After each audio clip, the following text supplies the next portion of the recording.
Vamos continuar falando aqui sobre as manifestações e os posicionamentos a respeito dessa corrida eleitoral. O jornalista Fernão Lara Mesquita, ex-diretor do jornal O Estado de São Paulo, publicou um vídeo no qual faz um alerta sobre a possível volta do ex-presidente Lula ao governo. Vamos ouvir um trecho desta manifestação do jornalista. Deixa eu me apresentar.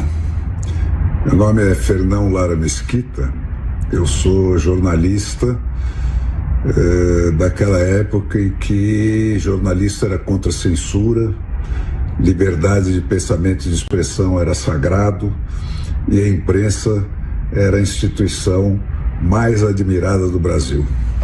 Pode acreditar, isso já aconteceu e não faz tanto tempo assim. Mas hoje nós estamos mais perto da China, da Rússia, do Irã e de outros países bandidos que só usam a tecnologia da informação como instrumento de opressão do que nunca. O momento é de extremo perigo.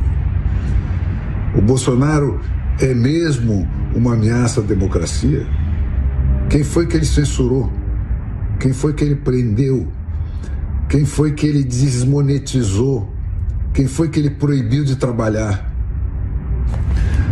Foi ele que dissolveu sistematicamente o Congresso Nacional no mensalão para afogar o poder eleito e plantar no lugar dele esse STF que, sem voto nem lei para isso, se comporta feito a Inquisição do século XVI, né? E anula, sem dar satisfação para ninguém, qualquer lei ou decisão votada pelos 513 representantes eleitos dos 150 milhões de eleitores brasileiros. Honestamente, ao que é que você está respondendo quando você pensa em votar no Lula ou em anular o seu voto, que a essa altura dá no mesmo? Quando você vota no Lula, quando você anula o seu voto, você está entregando de volta ao PT o Tesouro Nacional, que financiou todas as ditaduras latino-americanas que foram arrancadas do túmulo pelas bruxarias do João Santana, aquele que elegeu o Lula, e depois o Maduro, e depois o Daniel Ortega, e depois a Cristina Kirchner, e toda a corja que hoje nos cerca com dinheiro roubado do Brasil.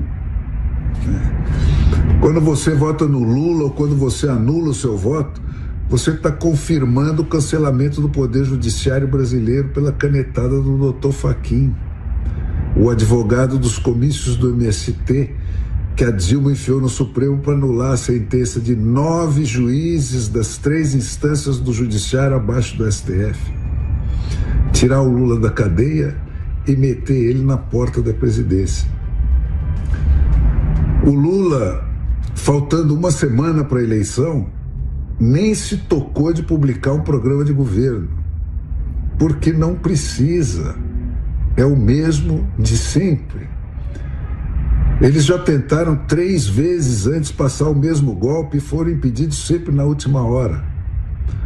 A primeira tentativa foi no Natal de 2009, faltando 5 dias para terminar o mandato do Lula, eles baixaram o Plano Nacional de Direitos Humanos, que instituía uma política nacional de participação social que impunha 521 alterações na Constituição brasileira, alterando 22 artigos, 11 parágrafos e 92 incisos para substituir o sistema de decisões emanando do povo via Congresso Nacional, como manda a democracia.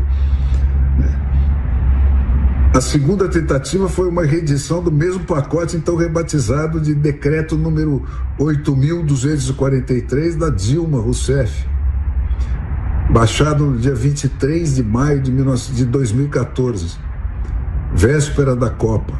Sempre eles aproveitando esses momentos de confusão e de desatenção do país para tentar passar os seus golpes. Na segunda parte do vídeo de Fernão Lara Mesquita, o ex-diretor do jornal O Estado de São Paulo fala sobre decretos que teriam sido criados pelos governos do PT para tentar promover mudanças na Constituição. Vamos ouvir. Esse pacote mantinha o Congresso aberto, porque não podia afirmar que ia fechá-lo, né? Mas sem nenhuma função, porque tudo passaria a ser decidido por plebiscitos convocados pelo presidente da República e decididos por novos mecanismos deliberativos a cargo de movimentos sociais e representantes da sociedade civil organizada. Isso eu estou sendo textual.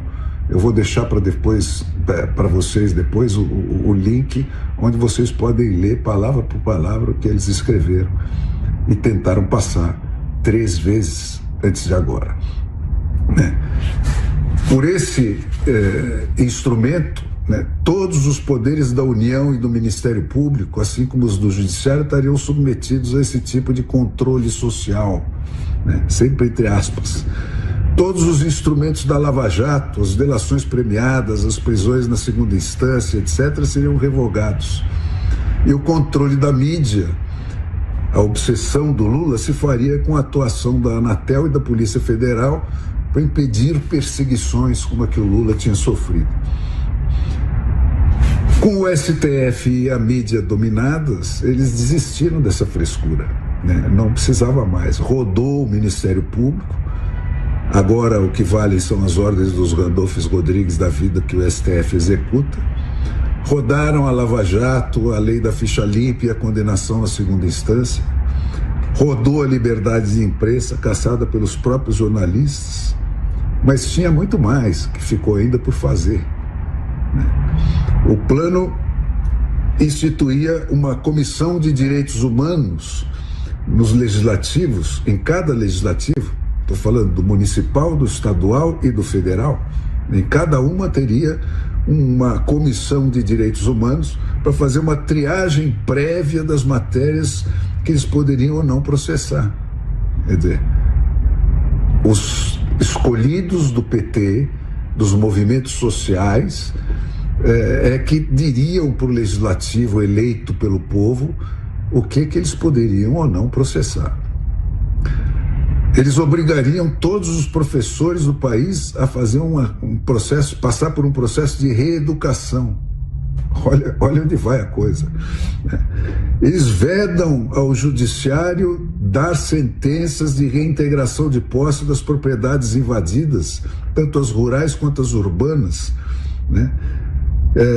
prerrogativa que se tornaria exclusiva desses movimentos sociais autores das invasões.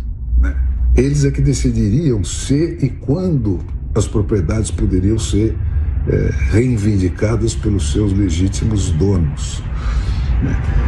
Eles desmontariam as polícias estaduais e criariam uma central única de comando de todas as polícias do país, o que seria o tiro de misericórdia no federalismo brasileiro.